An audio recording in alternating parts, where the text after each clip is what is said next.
Ready? Play.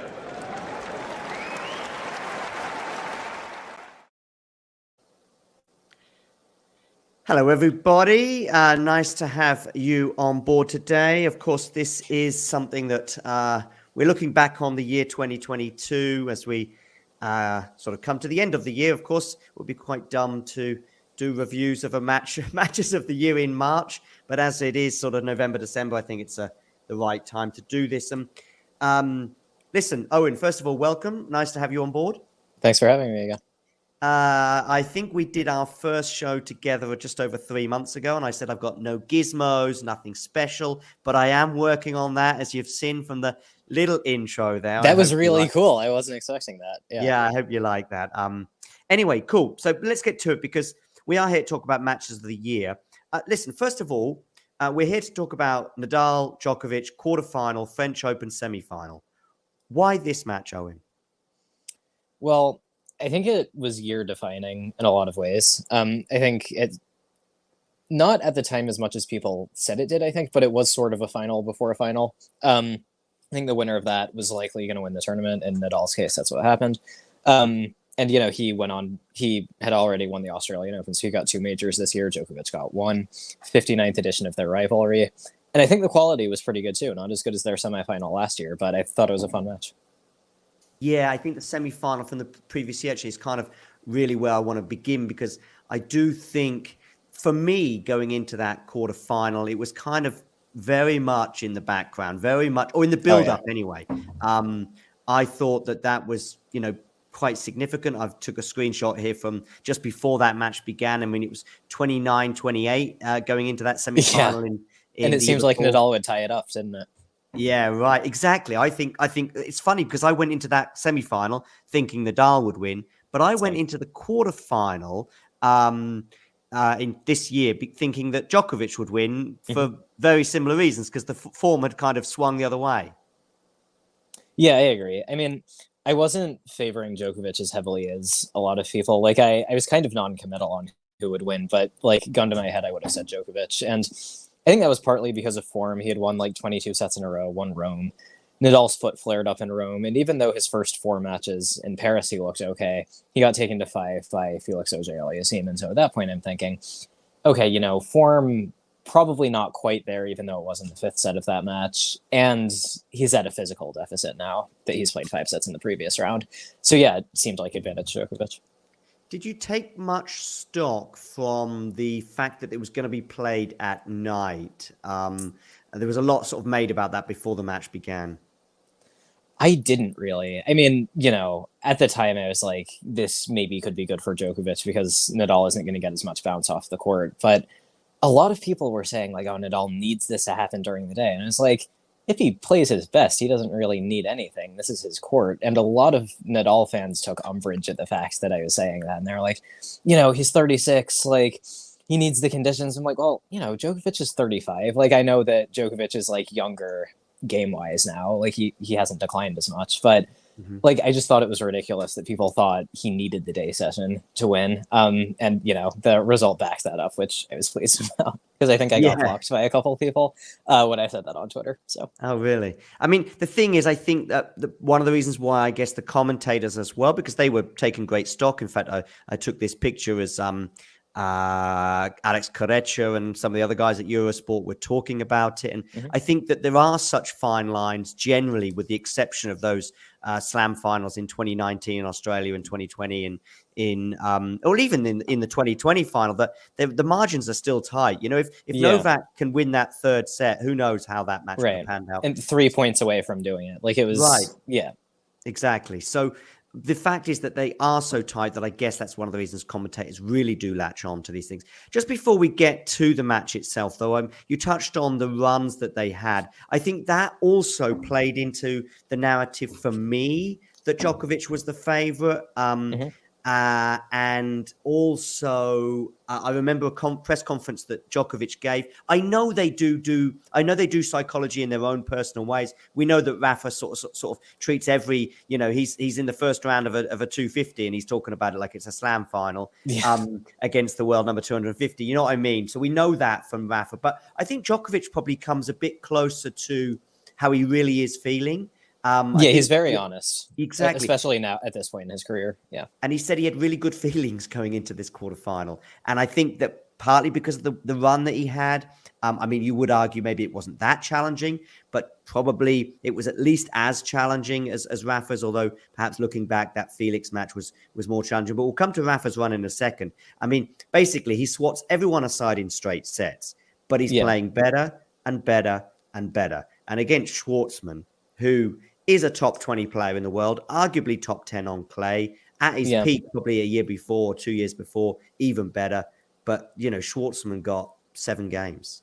Yeah, I was at that match in the stands, and it was it wasn't close whatsoever. Schwartzman had a 3-0 lead in the second set, and at no point did I think he was going to win the set, because you just knew as soon as Djokovic raised his level 5-10%, it was over. And yeah, he was just sliding all over the place. Like he looked really, really good. And I think the one thing with that was it was going to be a big step up from Schwartzman to Nadal, both matchup wise and game wise, even if Djokovic had been able to beat Nadal. And so I knew that there would be some complications in the quarterfinal, even if he ended up winning it.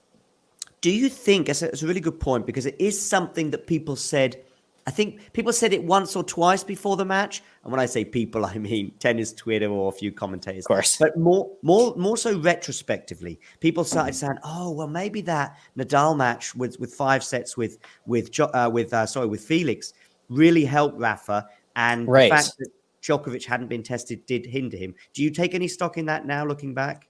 I think I do, yeah, because at the time I thought, Nadal's going to be tired, but he wasn't. And so I think if you don't suffer from the fatigue, then you absolutely benefit from having to hit more difficult low margin shots, playing for longer, because it gets you sharp, something I think of is at Wimbledon in 2019, I think Federer played Nishikori in the quarters, and he won pretty comfortably in 4, but there were some tight moments, a lot of baseline rallies, had to hit a lot of passing shots. And so then when he came into the semis against Rafa and his ground strokes were razor sharp, I kind of feel like that quarterfinal with Nishikori was the reason why, because he was tested. And in that tournament, Nadal comparatively had a bunch of easy wins, hadn't really had to do anything crazy. And then when he came up against a great version of Federer, it was like he wasn't ready to hit the shots he needed to. Yeah, I actually think it's quite interesting the way this year has panned out for Rafa in terms of the slams, in that he's often played early in the tournaments. We remember in Australia where he had a 3-day break as a result between his quarter and his semi, which I think was really important for him after the Chapeau. And a similar thing, of course, occurred in France. So what I noticed is that many years gone by, and we do know that the big players do have their say, despite Federer sort of trying to give it a straight bat a few years ago in New York.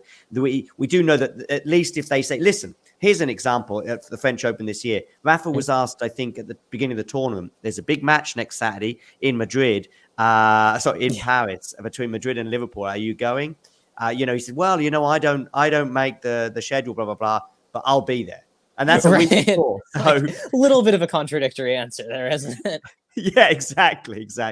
So, and in fact, I don't know if it's as a result of that match, but he didn't play on the Saturday. He played on the Friday against Botic. Yeah. And throughout the tournament, I think he started on the Monday. So he's certainly in the earlier starters, if you like. I know some people start on the Sunday in the French Open, but similar thing. Whereas actually, when he goes for the 1000s, I think he always has. We saw it just recently in Paris-Bercy, where he's one of the last to take his match in that particular batch. And I think he likes that Wednesday, Thursday, Friday, Saturday, Sunday, or whatever it pans out, and in a smaller tournament, if you like.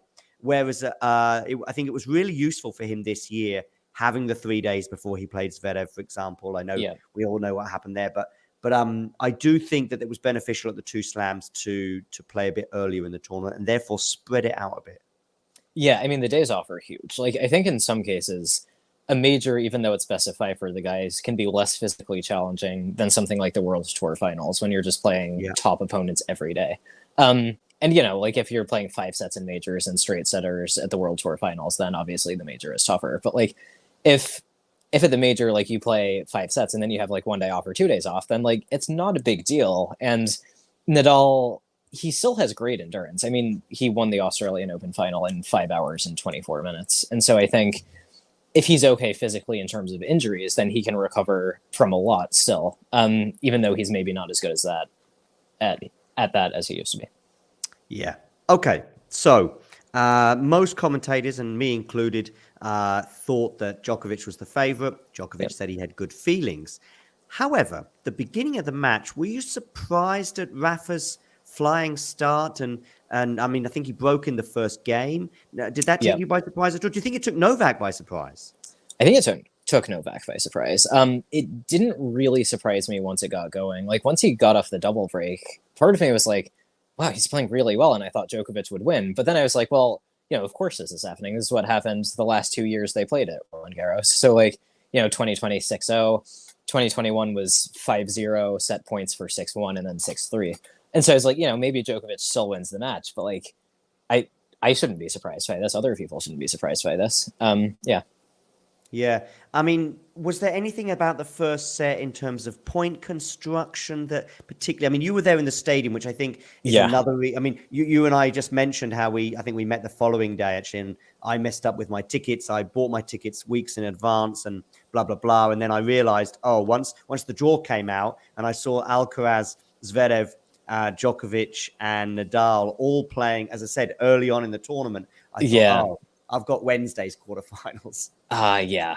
It was tough to know, though. I mean, even with the night session tickets, like we had no idea that this would be the night session. If you remember, there was a huge debate over like which match is going to be the night session. And there were people who were convinced it was going to be both ways. But yeah, I mean, watching it from the stands, it was, one of the great experiences I've had. I think in that first set, Nadal, just the aggression with the forehand was the main thing. But I think also he was defending really well. And that was big because, historically, they are the two greatest defenders ever. But right now, Djokovic has declined less, and so he's the better defender. But in this match, I think Nadal defended at least as well. And that was a surprise, at least at first, because he was neutralizing a lot of Djokovic's offense. And he was overpowering Djokovic himself. And so it just seemed like he had control of a lot more of the rallies than I thought he would.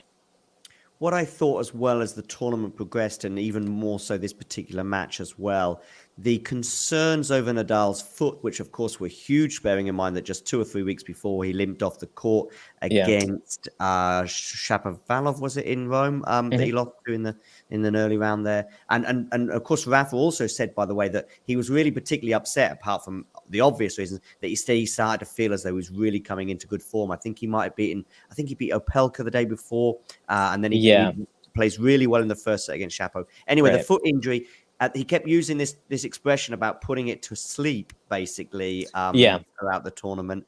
And obviously, that's not a long-term solution, but it was a 2-week solution at the very least. And I think it sort of the thoughts about it kind of disappeared as the tournament progressed, right? Yeah, especially once he started playing this well against Djokovic, it was like, okay, it's not going to be a problem. Although I also did think like it wasn't a problem at last year's French Open either until that Djokovic match. And I feel like Djokovic was kind of the only one who was going to force it to be a problem because of that, 91-minute third set. Like, if that set doesn't happen or if he plays someone else, like chances are he probably wins because he can beat them easily enough. But Djokovic was the only one who could drag him into that place where, he had to run on it enough that it started to bother him. That was my take anyway. Mine as well. And from that, semi-final from the year before, I think if Rafa does win that third set tiebreak, of course, he went up a break in the fourth set in 2021.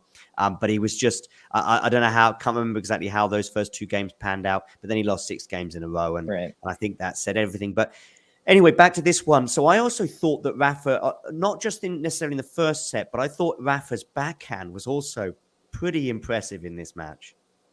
Yeah, I thought so too. And early on, Djokovic sort of tried to attack that side with like the angled forehands that he used so well in their match last year. That was like the big revelation of that match because he hit that shot constantly and he hit it really, really well. And Nadal didn't really have an answer. But early on here, he was kind of slicing it down the line, and that gave him time to get back in position.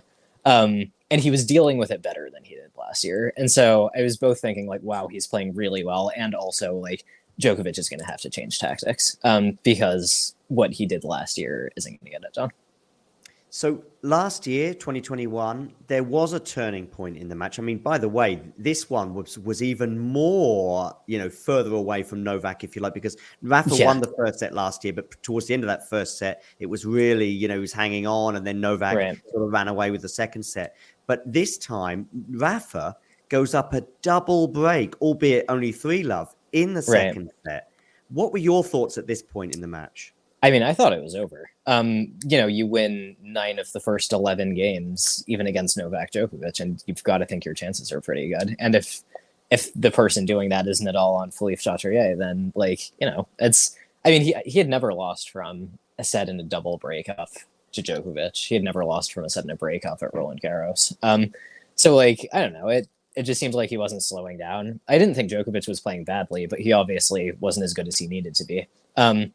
And so I guess my thinking was just no chance Nadal loses this set, because I thought this during the match, and then I ran the numbers on it later.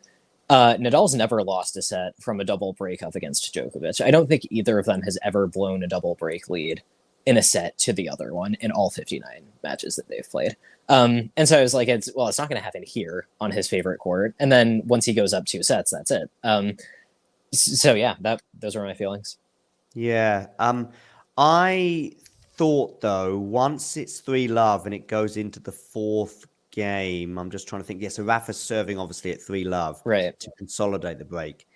I think that game, it lasted quite a while, but then there's so many games in this match that lasted quite a while, as they often do. Maybe even all 3 of these games lasted a while. I just remember that Rafa was constantly under pressure on his serve throughout this entire set, really, that sometimes Novak would break, sometimes he wouldn't, but Rafa was struggling to hold serve. I think maybe even in these first couple of games as well, that I didn't quite see it as a done deal, if you like. I just thought that this, if you get a break back on clay, and you know Novak Djokovic, even if it's Rafa Nadal, even if it's Philippe Chatrier, you never know. And that's exactly what did happen. I mean, once that did happen, listen, I mean, momentum and all the rest of it. So incredibly, Djokovic fights back to take that set from a double break down. Yeah. I mean, did Djokovic do something different? Did he just start playing better, or was there anything more sort of nuanced in that second set?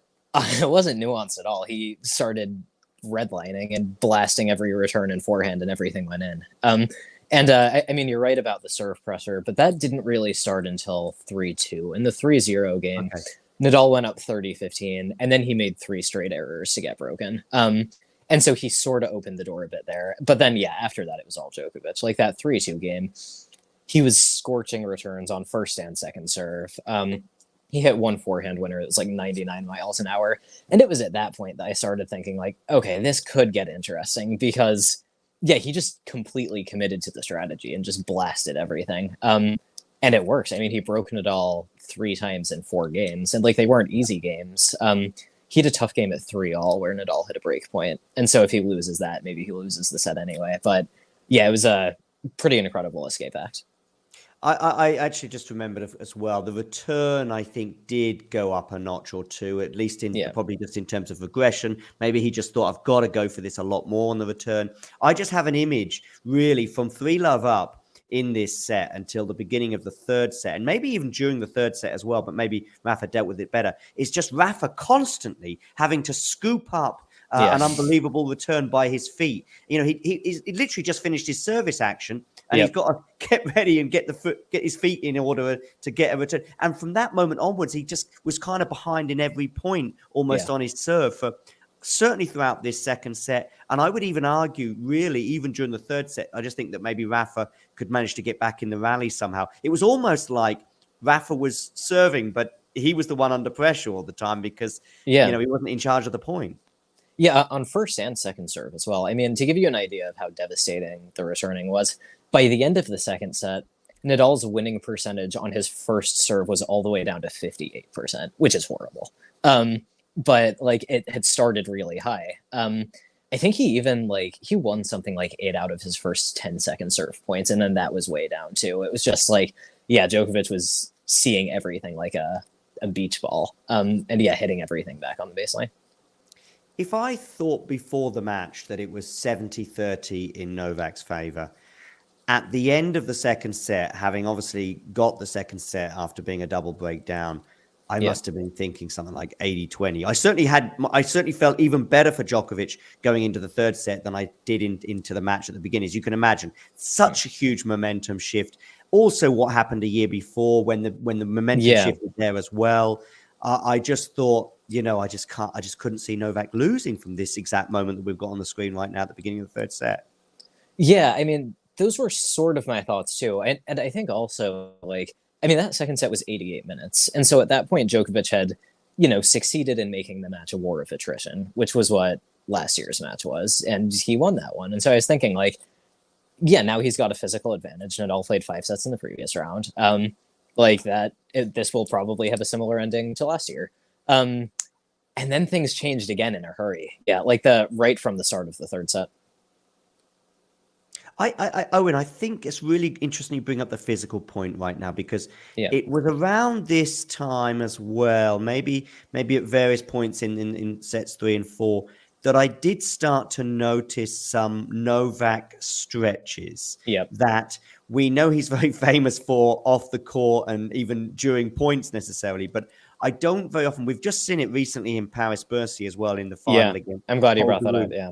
Yeah, I noticed a few times in that match where I was like, hang on a second, I remember him doing this a few months ago in Paris. And don't forget, of course, Djokovic had gone out early in Monte Carlo to Davidovich-Fokina. Right. There was an issue, I think, in the first 6 months of this year with Novak just barely playing. I think in the second 6 months, his fitness has been almost just perfect in terms of where he was at Wimbledon. Agreed. And then during the indoor hardcourt season, he's just perfectly fresh, that he's kind of at the peak of his powers again. But in this match, interestingly, I do think Rafa was as fresh as a daisy in sets 3 and 4, and I think Novak was struggling a bit. Yeah, and I think a couple of things went into that. Over the course of the clay season, I sort of thought he was then what he is now. Like he was physically off, but he's played enough matches that he's got it back. But what I didn't take into account was that he didn't have to battle in Rome or in Paris before the Rafa match. And so I think he was still physically undercooked. He wasn't ready for the 4-hour battle. And I also think that just the push he made in the second set sapped a ton of energy. And because he was redlining and hitting every ball as hard as he could for an hour and a half. Like that, a comeback really takes it out of you when you're fighting from behind. Like another thing I think of is, the 2008 Wimbledon final. I think even though Federer had that great comeback to take it to a fifth from 2 sets down, like I think it sapped his energy, right? Like fighting from behind for that long is exhausting. And so I think at the start of the third set, not only was Djokovic in territory he hadn't experienced for a while, his level went down because his play had been so low margin. And like you said, Nadal was fresh. And so I think that's kind of why the third set was as lopsided as it was, which was a surprise at the time, but is maybe more explicable in retrospect. Yeah. I mean, basically, every single prediction through Nadal and Djokovic at the French Open of the last 3 years for me, and even just when it comes to sets and momentum, I've got it entirely wrong. I remember 2020, I went into the final thinking that Novak would win. I went into 2021 thinking that Rafa would win. But even just looking at points of this match, at the beginning of the match, I thought Novak would win. And then at various points, I thought Novak's even more likely to win, if you like. I think if without sounding clever after the event, there is a moment, interestingly, during the fourth set, even though Rafa was a breakdown, where I think Rafa, there was something that was going on, whether it was looks that Rafa was giving to his box, just looking at Rafa's body language. I just thought, and also Novak as well to some extent, seeing how he was behaving, I just thought Rafa thinks he's got this. He was a breakdown throughout, I think, most of the fourth set. And of course, Novak went on to serve for that set. So you would think, if anything, the body language should be more positive for Novak. Winning the fourth set would give him momentum going to the fifth set. But I just felt that maybe I just felt as well that my eyes were telling me as well, Rafa's actually playing better here, despite the fact he's a breakdown. I agree. And I think a big part of that was like, yeah, after the break, so it was 2-0, and then Djokovic played a great game to make it 3-0. And yeah, after that, Nadal was like holding really easily. Like Djokovic lost his rhythm on the return. He didn't get close to breaking again for the rest of the match. And Nadal didn't break until 3-5, but he was in the return games. Like he was hitting winners.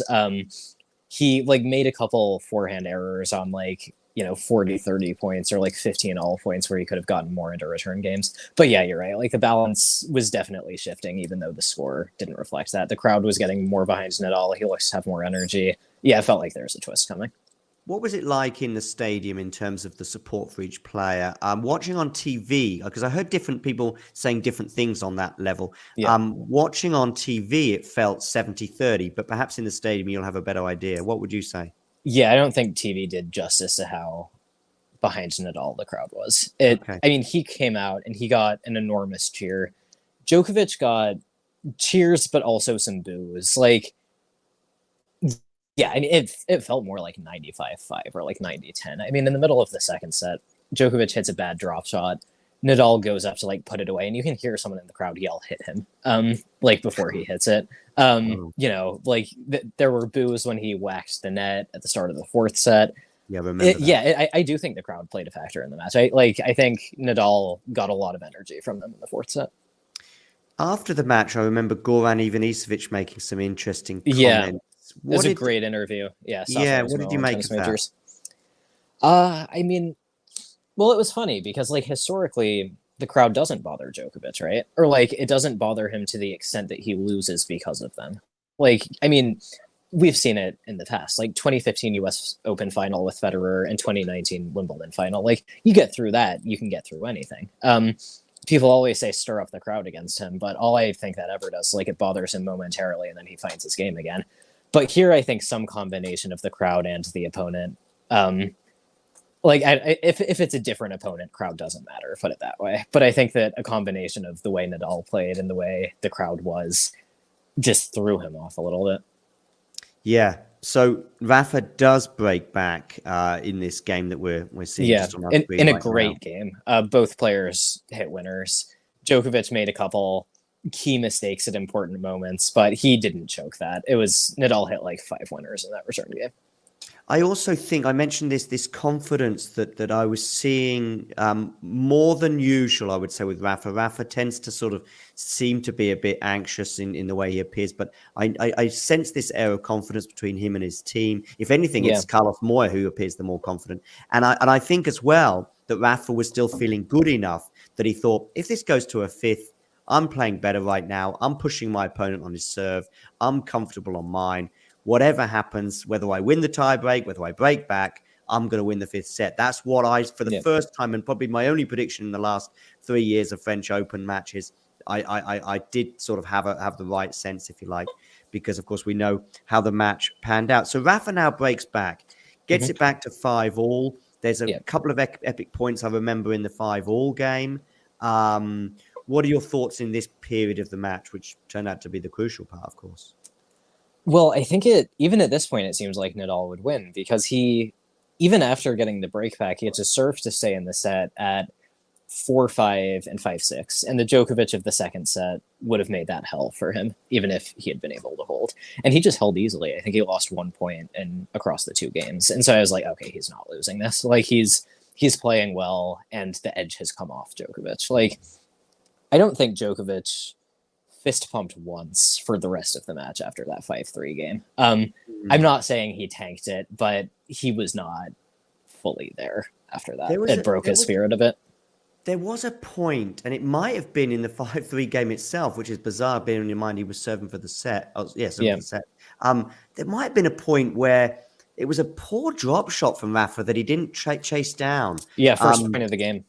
Yeah, and I just thought, that's unusual. And I think that would also, I talked about these stretches that he would sort of get ready to return serve on a few occasions.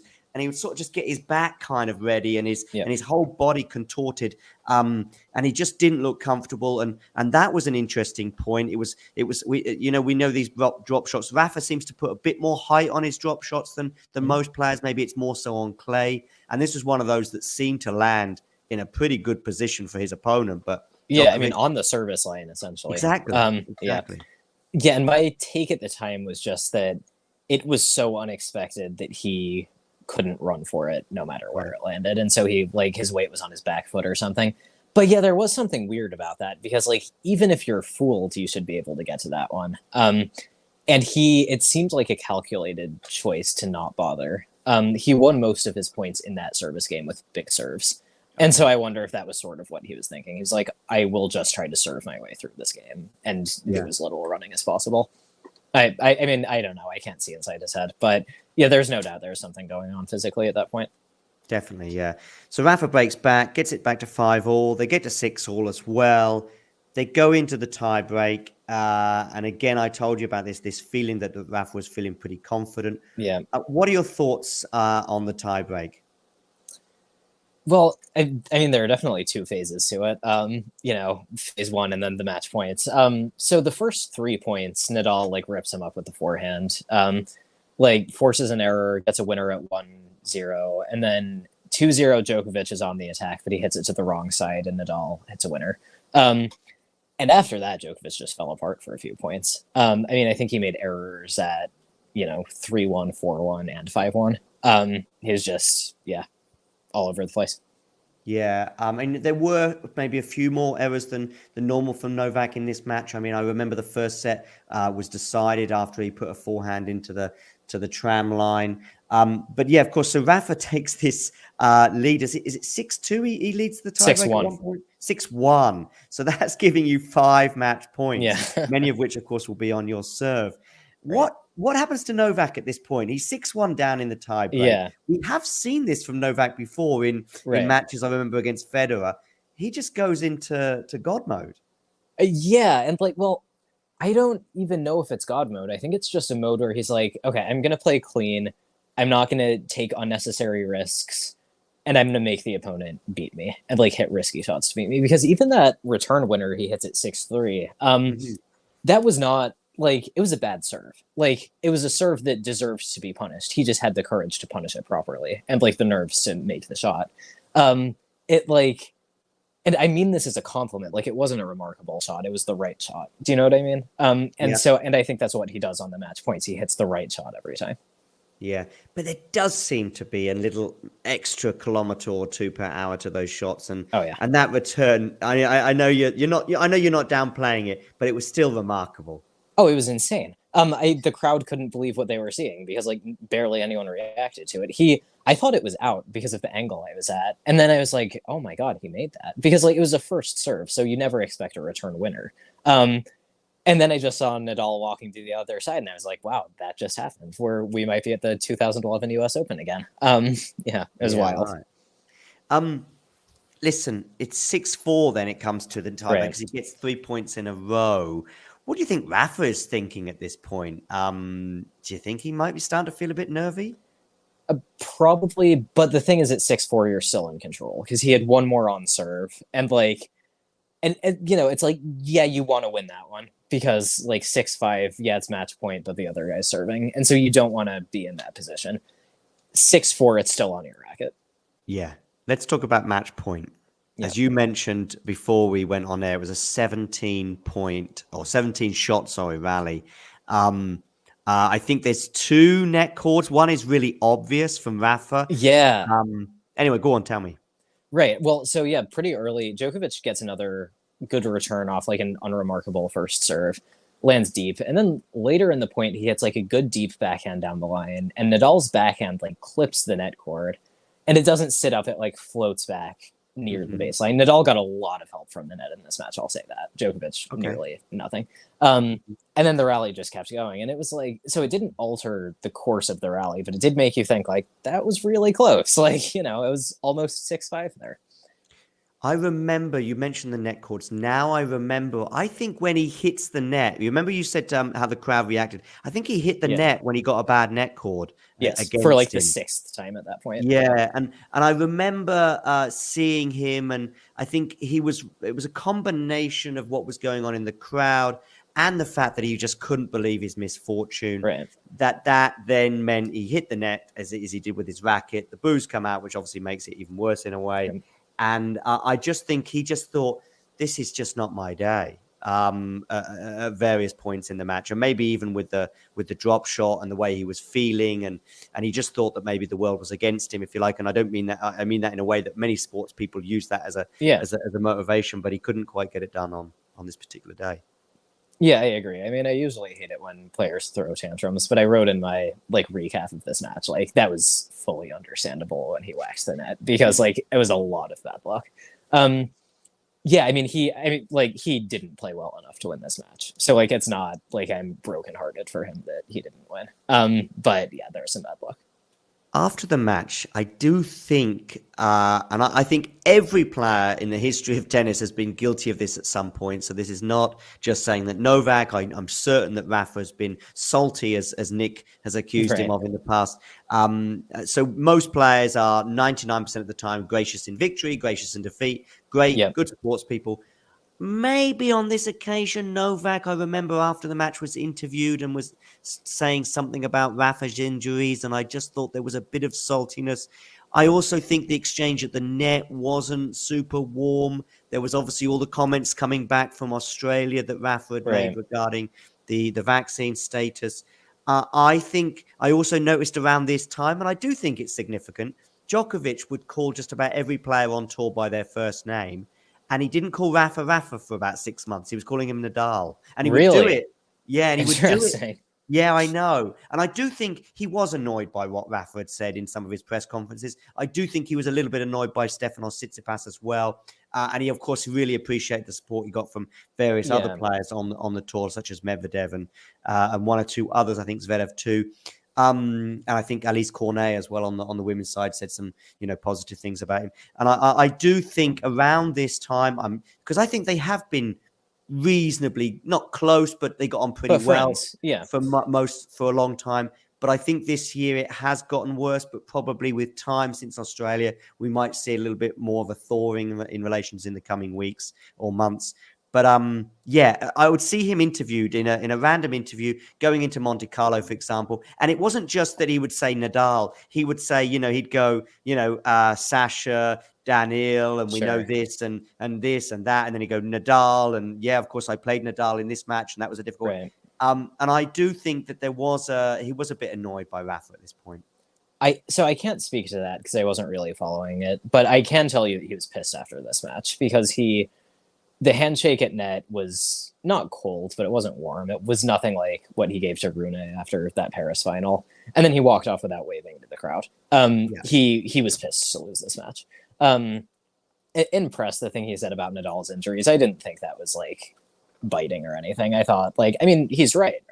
Like Nadal makes physical turnarounds quickly. Like sometimes he makes them slowly, but he's had any number of amazing comebacks from injury. So I felt like that was more what he was saying than anything else.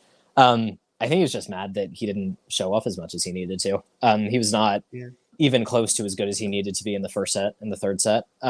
He should have closed out the fourth set probably. So yeah, I think that was it really. Yeah. And I by the way, I have no problem with people being a bit annoyed at losing a tennis match. I think it's great when they're gracious, and I think we can be really complimentary as long as they don't go overboard and we don't do a Zverev with the umpire like he did in Acapulco. We all know where the line is, but fine, no problem with Djokovic in that respect.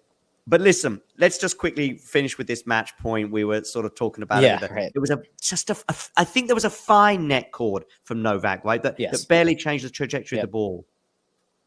Yeah, barely. And it just speaks to the fine origins between these two. They mirror each other in so many ways, and they have historically. Like their rivalry is nearly symmetrical. They've won, Nadal 22 majors, Djokovic 21 majors. Like it's been back and forth with them for years. And so the fact that they both got a net cord, I think, was a nice last bit of symmetry in this match. And Nadal wins 2 of his final 3 matches at this tournament with a backhand winner down the line. How Yeah. difficult is this shot? We can see him. He's in the tram line there, Right. fairly deep in the court. Yeah, I ball's mean, high up too. it's really high, really high. I mean, it's a difficult shot at the best of times, but if you're on match point, even more so. Yeah, and I mean it's not just a difficult shot, it's one Nadal doesn't like to hit that much. He doesn't go for winners with it that often. He's improved it a lot over the years, but he does not have nearly the relationship with that shot that Djokovic does. Exactly. And it was interesting because, the shot Djokovic hits before that is an angled forehand. It's slow, it's loopy, it's got a lot of spin. And so it gives Nadal the opportunity, right? And you can see almost as soon as he hits it, Nadal's footwork just goes into overdrive. Like he makes a ton of quick steps over there, gets in position, and then just hammers it. And it's amazing to me that he had the courage to do that. Not because I don't think he's a brave player, but because that's going for it. That's a lot of times you're going to miss that shot. Yeah, hit it perfectly. And not only that, of course, he'd lost 3 points in a row, and including obviously 3 match points. I think there's also one other interesting point from this still that we're looking at here right now. I think even Novak's a bit surprised. We look at you can see he's covering cross. Yeah, he exactly. doesn't move for the ball at all. Didn't expect it. Exactly. And even listen, I think his court position says something. I think it's the right court position, bearing in mind how well he knows his opponent, etc. But on top of that, he's also leaning to the right. If you can see in this image we've got here, I think he's leaning to the right, and he's probably right now realizing, oh, it's not going that way. Right. So, but then, as you say, I still think Rafa misses it 50-50. I think he hits it in the net a lot of the time. I think so too. He's hit a lot of those in the net over the years. Yeah. But yeah, I think that's a fun thing to focus on in matches that I only started doing recently. Is when these two play, but also when anyone plays, you never recover to the middle. You always cheat a little bit cross court because most shots go cross court. And that's why down the line is so devastating. Not only is the ball traveling less distance, so it's going to be harder to get, but they're covering the other side, so you have to run farther. And you can see it a lot in this match, on the forehand side. Djokovic is cheating cross court, not because the down the line forehand isn't a threat, but because you have to cover the cross court forehand. It's Nadal's cross court forehand. And so you see so many points where Djokovic is over there, and then Nadal just riffs it down the line and Djokovic has to run all the way over there and then he's screwed. Yeah, it's tough. When Nadal is hitting that forehand down the line, I mean, you can't defend it, which is why that shot is so good, because you have to cover cross court. If he's hitting that cross court forehand into open space, there is nothing you can do. So you have to cover it. And just, if he hits the down the line forehand, stay too good. And Djokovic is usually the best ever at defending it. I think he defended it well in this match, but he couldn't do it well enough because it was just too good. I still think the way we view the rivalry may well be partly shaped by the 2021 semi-final. Perhaps more of an influence than perhaps any other match, just because it meant that Novak would get to a second French Open title. But I do think it's also quite important that Nadal stemmed the tide a little bit with this win. Yeah. I mean, if it had been a Novak win, I think it would be 31-28 right now. The head-to-head, instead it's 30-29 currently. I mean, there's still another year or two, at least we hope, of this rivalry to come. Where do we stand in this match in terms of the rivalry and other great matches that they've had? Yeah, well, I mean, like you said, I think it was important because it sort of was Nadal saying, I still own this court. You're not going to beat me here 3 times or 2 years in a row. You got lucky last year, but last year's not going to happen again. Maybe it will next year. But he, reordered things. He restored the old order, I guess I'll say. Exactly. Quality-wise, I'd probably put it in their top 20. I mean, it can't touch their best ones, obviously. I don't think it was as good as their match last year. But I think what made it special was the peak that each of them hit. I mean, I think Nadal in the first set and Djokovic in the second set is, I would put that up against how well either of them have played ever on clay. I think that level can go toe-to-toe with the best level they've played at in the past on that surface. Yeah, it was amazing. And I think the second half of the match was significantly less compelling than the first, but it was great. I had a great time. Yeah. And listen, Owen, I agree with you as well. I think it probably is in the top half a dozen men's matches of this year. Of course, it's the only Novak and Rafa one of the year, at least at the time of recording. They better be in the same group for the World Tour Finals. I'm telling you. Sorry, keep going. Let's see. Yeah, it'll be good to see them in that hardcore. Of course, this will be aired in a few weeks from now. So when you're watching this, you may well know how those World Tour Finals and we'll. I'm sure you're watching this having just seen Rafa beat Novak 6-love 6-2 in the. I mean, I wouldn't say no to that. I'll tell you, because that would make it 30-all, and like, yeah. But and I think their rivalry being tied 30-all would be the coolest thing ever. But it's not going to happen. No, and listen. So it's one more thing, because of course we don't know how the ATP finals are going to pan out. But if they were to meet indoors, if Rafa is going to win that match, and I think the odds are stacked against him. It won't be straight. It'll be a third set tiebreaker. It'll be an epic. If Novak wins it, it could be an epic, but it could also be a Australia. It'll be like 3 and 4, 2 and 3. Yeah, 2 and 3. Yeah. Listen, Owen, once again, great to have you on board. I'm sure our paths will be crossing again very soon. And thanks for stopping by. Thanks for having me. Yeah, anytime.